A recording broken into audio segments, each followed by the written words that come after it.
Você sabia que o engenheiro da NASA responsável por patentear uma tecnologia que protegeu ônibus espaciais do calor extremo foi o mesmo garoto que inspirou a história real por trás de O Exorcista? É isso que eu te conto aqui e agora.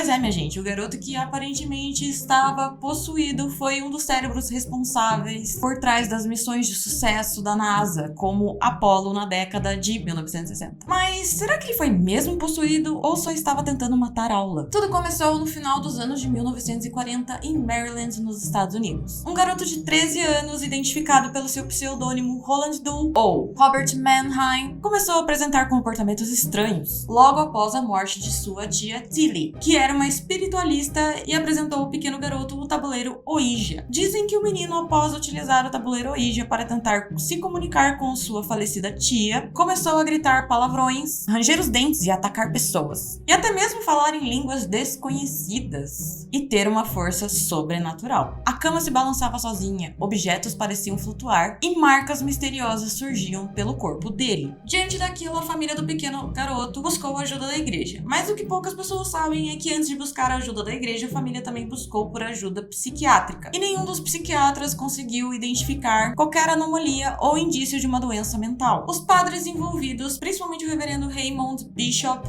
e o padre William Bowdern, realizaram dezenas de sessões de exorcismo no Roland. E o menino acabou sendo levado de Maryland para São Luís para continuarem com as sessões de exorcismo por semanas. As testemunhas relatam que o Roland gritava com uma voz gutural, fazia arranhões aparecerem pelo seu próprio corpo, com a palavra hell escrito na sua barriga, e que objetos flutuavam, além de sentir uma presença maligna ali ao redor. E o desfecho de todas essas sessões de exorcismo foi simplesmente cinematográfica, pois após 30 sessões de exorcismo, em sua última sessão realizada em abril, o menino teria gritado com uma voz normal. Ele se foi. Depois disso tudo, Roland contou que em uma visão viu São Miguel Arcanjo lutando contra um demônio dentro dele mesmo e que São Miguel teria vencido a batalha, o que marcaria o fim definitivo da possessão, segundo os relatos religiosos. Porém, segundo o jornalista Joey Nickel e o psicólogo Chris French, que estudaram o caso com muita profundidade, nenhum fenômeno descrito durante o exorcismo de Roland foi documentado de forma verificável. Tudo se baseia em relatos subjetivos e sem confirmação independente. Décadas depois, o jornalista Mark Opsasnik, após muita investigação, descobriu quem era o verdadeiro Roland Doe ou Robert Mannheim. Se tratava de Ronald Edwin Huckler. E após essa descoberta se tornar pública, a companheira que viveu com Ronald durante 30 anos de sua vida acabou por revelar alguns fatos interessantes sobre a tal possessão para o New York Post. Segundo ela, o Ronald evitava ao máximo falar sobre a história da sua possessão e morria de medo de sua identidade ser descoberta, porque ele trabalhava como engenheiro na NASA. Então ele tinha medo de ser ridicularizado por seus colegas de trabalho ou até mesmo ser demitido. Ela ainda conta ali na matéria que ele era um rapaz calado, gentil e bem paranoico. Segundo as palavras exatas dela, ela disse que no Halloween sempre saíamos de casa porque ele imaginava que alguém viria à sua residência, saberia onde ele morava e nunca o deixaria em paz. Ela ainda disse que ele vivia uma vida terrível de preocupação e preocupação e preocupação. Ainda completa dizendo que o Ronald nunca acreditou que estava de fato possuído e evitava a religião. Segundo as palavras dela, ele disse que não estava possuído, que era tudo uma farsa, e sempre dizia que ele era apenas um menino mau. Ou seja, apesar de todos os relatos dizendo que objetos flutuavam, camas se moviam e até marcas no seu corpo,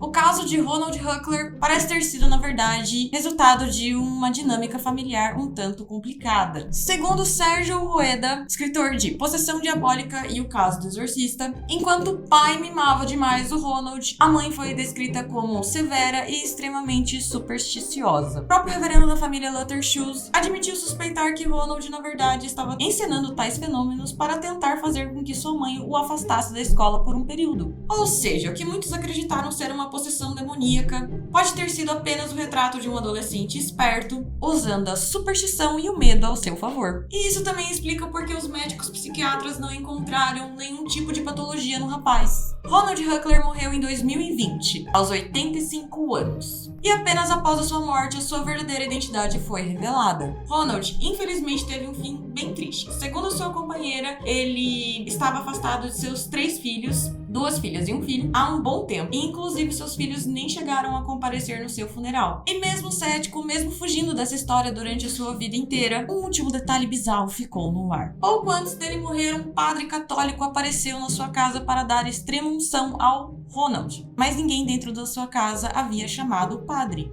A companheira de Ronald disse: "Não faço ideia de como o padre soube que tinha que vir, mas ele levou o Ron para o céu. Ron está no céu e está com Deus agora." Coincidência? Intuição? Fofoca? Ou algum tipo de chamado sobrenatural? Seja o que for, a companheira de Ronald ainda não descobriu como aquele padre foi parar na casa deles aquele dia. Mas e aí? Você acredita que Ronald estava de fato possuído quando era uma criança? Ou só queria mesmo matar a aula e chamar a atenção de seus pais? Comenta aqui, vamos conversar. E caso você queira saber mais curiosidades e tudo a respeito do filme O Exorcista, tem vídeo lá no meu canal. Eu juro que tá bem legal e cheio de informações. Gostou dessa curiosidade bizarra? Então me segue aqui nas minhas redes sociais pra ficar por dentro do mundo do horror.